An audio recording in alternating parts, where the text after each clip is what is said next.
Hello ka channel mesa.skincare clear to vets by vekule MESACHH chuak kania ole tun chuma chuanin doten ki offer ka ron soidona a top thlem len sak cheu don dia ole tun chuma chuanin doten ki offer kan soi ve thonga video rei lo te ka ron siam dona offer soinan ngor le products ka du chen khatte buy 2 at 699 zaruk som ko pa coin oma buy 3 at 999 zakor som ko pa coin oma buy 2 a chon pahnih thlan buy 3 a chon pathum thlan o he ba ka hianin free gift aron chom dona an mani product a mini size khani dona free gift a chom tel don thoni chu products pahnih le products pathum thlan tu ni offer chinhia khanin ti chuanin ka discount code MESACHH khain lo manganga MESACHH capital vekin alian vekin horopui vekin in manganga in chuanga chuan zaruk som ko pakwa te zakwa som ko pakwa te kha alo tlom le don ni chu zaruk som ko pakwa ba khanin ka discount code in apply chuan a tlom bel le shetanga zaruk som ko pakwa lo dewin in le don ni chu zakwa som ko pakwa po discount code in apply nuwa zakwa som ko pakwa lo dewin in lo le don ti na ni chu wan chadon em ole tun chu ma chuanin products ka du tak tak doden kilama chaga ti ho le ka man rang chin ho ka ron soidona tiklai po ka man chin le ka man reng ti mai la I ka man na sat bel pol chu he hi ni Veleh repair moisturizer ceramide le hyaluronic acid moisturizer khani he hi cha ka ti vet viau maya ka mang na sa a texture kan ti langa ka mang na sa khop mai he hi oily chuan in mo min ti deuh ka ringa samara chuan ni lo chuan normal combination pon in mang thei viau nga tin barrier skin barrier chaklo tan phei chuan man nge chi ni dry skin pon man nuam min ti ro I repairing ani na hianin ka mang na sa top a cha ka ti he chu suita mangai lo ka a cha ka ti tin shefur to mai ti chuanin a dot lia chuanin in the spotlight strawberry dew in the spotlight strobe cream hi ni hi strobe cream hi chu kan share thiam dan tur chuanin tlang puin primer ang deuh hian an mang tlang puya a man thei boka chuan hi ama hi strawberry manam chek chek ama chuan a texture po hi a pink pink kham dewa chuan atle min atle deuh boka tian in share thiam thei ka ring hei a pink deuh hi mo chuanin mana nuam lu tuk thawa hi po hi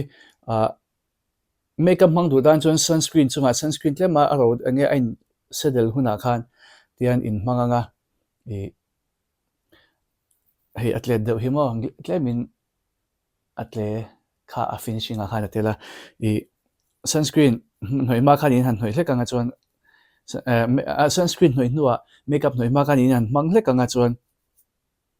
makeup kain hoi chun zombe ngani lo pon makeup tlema alo met dewa in makeup foundation te lo met deuh chuan in mix anga khate ne po khani ati theve kani aman pol theve ka chuti ro chuan strobe cream hi chu zan lama man ka du lo hei atlete om wang hian mo ma se chun lama man tan chu na poimi alowa niacinamide le pro vitamin B5 om nge nge a vun tan po khana hrisel thoni chu khatiang primer anga man thei ti wang khan tho enge a thokne pang ti te kha in lo a thokne big ang ding ti te ka lo hlawa chuang chu a thokne big chuang lo ani thatna kha nei vek tho niacinamide le pro vitamin B5 om chuanin ka man na sadber pol le pakhat chu sunstick hi nia he sunstick hi tha ka tin man nom ka te ma se tun na ya hi unformulated thar deuh mani ka te tlemin aron mom hlek ka te ama a in ma se he sunscreen dang mom deuh kan tiang ten chuan nang chuang lo ma se ama ngo ngawa ama a enge aron met kha are ta deuhin ka hria tlema han in hnoi tam deuh te hian mo tlemin aban kha aum ve deuh amom tlema amom wanga ban deuh kha om ve chana kha te kha ka du lo deuh na lai ka du viau na chunga ka man tam lo pha na lai ni ta tin sunstick te sunspray te hi kema chuan a first man tan chung ka du chuang lawa itinan sunscreen te zing chwa don in skincare pa ngai chuanin sunscreen pa ngai man na chuan reply na chuan sunstick te a spray te kha chu pui ka tile to chuang me lawa noi tok nan du tok noi man ngam kha mo ui om lo deuh kha ngai ve ni chu khatiang tur khatiro ti chuanin serum lama ka kal le lokang watermelon plus 10% glycolic gentle exfoliating face serum hi ni hi chaga ti ber pol ne serum ha chuanin dot ki hai chuanin a zong hi han soi dot tila a zong hi ka mang ka ngai na lawan product zong hi ma se du big te ka ne zaina ka ron review ho tu na ka ron review ho hi chaga ti pol chu ni ta hi watery base stop panita timeng watery texture kan tiang chi khamo chuan enge I ordinary ten han compare taila 7% glycolic khamo ordinary kha chu watery texture ni ma se tlemin a finishing a ban deuh zo ka hydrating top ta ro hei chu tlemin a gel deuh zo ka ordinary ai chuan ma se a heavy chuang lawa ma se a ban lo zok chu tiang in a moisturizing lo zok ani chu ordinary tiang khan ma se man chu nuam viau thawa tha ka ti viau thawa kaman na sadber polan sarama chuan pakhat le chu tuna ka kolrem chang ri lawa niacinamide kha abur hring te kha niacinamide saram kha sikai niacinamide ti khamo kha ka du kha po ka du viawa an sarama chuanin khami te pani kha ka du viau ni ti chuanin a dot le chuanin sunscreen lama kan kal vele thunganga parnal khop mai watermelon cooling sunscreen in tia hi a lightweight viawa man pon wa ma chu ti ro chuanin a cooling light ka hi ke ma chuanin ka man ti nuam lo tu ni dai ke ma vuna chuan he avod a cool dang khamin ti thip ka vuna ti thip dai chuan chuan man nuam ka ti lawa ka mang tam vak lo ka ngai na vak ta lo ni chu mo berana omzia chuan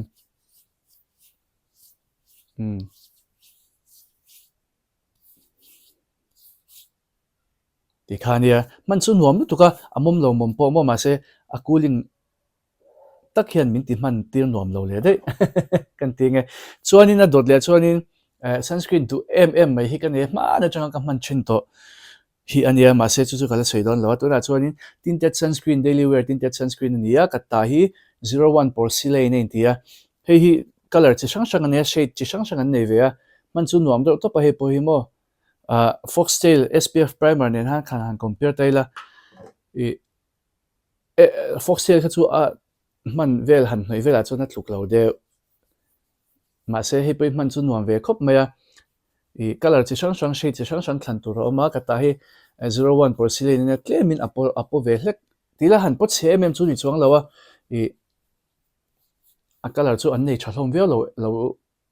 en kwal ve chin ru he mom hlup he po khani chuang lo he ti po hian mo khatiang vel khania manan nuam topa I foundation ang chun coverage chu a tha chuang lo thunga khate mai kha a thaviau thowe ti chuanin ka sunscreen du pakhat ka soile nga lang chu blueberry hydrate better repair sunscreen ni he sunscreen hi SPF 50 PA 4+ ania 80 grams ania 50 grams po ma 80 grams hi ka cha ka ti vet khop maya skin barrier chaklo tante le repairing nga mamotan kha chuanin man chi takania sunscreen apo hianin mo repairing kha skin barrier repair na kha poi mo lu ka tin amom hlup lawa a hydrating reu anong thare lu tu ka ma se mom si lo khan chu ka du na mania mana nuam boka ama hi mo I vuna hena dam thlep mai ka ti ka soi thiam danin chuanin ka du sunscreen ka man reng chin te tila ka man na sat bel pol ani chu hi sika calming mattifying sunscreen ania hi niacinamide tom boka mana nuam ko tilut to ka SPF 50 tho PA 4+ ania ka man na sat bel pol do den ki sunscreen a chuin mana po ka mang to tun hai ka mang le ka du me tun hai hen 80 grams an ron siam chok thar lo le ngala chu ka cha ngala I mana nuam ani he chu ka mang na sat topa foxtail angin SPF 17 nei lo nei patient chuanin SPF 70 ten ron siam patient chuin ka du vet via win ka ring tiang vel chuni ka mang na sat top he po hi mo ka du viawa I akaming na hi ka duwa hi po hi funti kam tu khania ma sei chu natural dewin sika hian in ti kam thunga watermelon ai khan akam dan khan nuam dei zo kani chu mo vuna khanin vuna ti dam seng senga ti dai seng senga ka du viawa ti chuanin atom nan tak he an lip balm cherry color hi mo cherry crimson tin in ka sia mana nuam to patula point ka manga I tin a color hi he a sen tak ngu ka ma se sen la vu dangan hnoi kha chu ka du chuang lawa ma se tianga tlema han hnoi lek ka tilang nal tok tur vel khan anal reu lu tu ka I arong ate hi mo tin SPF om thla boka ha ka du na nia chu te mai chu ale ti khanin karon soizo ka du zo ngang te dot and kb ka chuanin ti khanin products thlan turin lo sha thiam to ngei ka renga sunscreen te serum te moisturizer te ro face wash a hianin barrier repair thoka khami face wash thoka cha ka tia in lo man ve du chuan an body wash ho kha a thaveu boka I ka man chin ho chuan nia chaka ti veu boka chuan tuna han ka ron keng chhuak lo du ten ki lip cleansing balm po kha adu tan chuan chatel hun lai takani a tha kha po kha a chemi alo a thareng kha po kha man nom ka tilu tu cleansing balm ka review pa chua khanin ka ron review kha in lo et ve don nia in share chen tu chuan ole tun chu ma chuan ka du tok photanga ka discount code milo man sak chin tu te song song chu lom thu ka soya anwai khanin cha tlom link le code ka lo danga code kha lo apply theng hil su in apply theng hil chuan atlom pha don lawa in apply che khan atlom pha don ani le tun chu ma chuan ka du to le photanga ka channel te milo subscribe ka video te milo like ka milo share sa sel tu ke som chu video le pe ka gen mile cheu don nia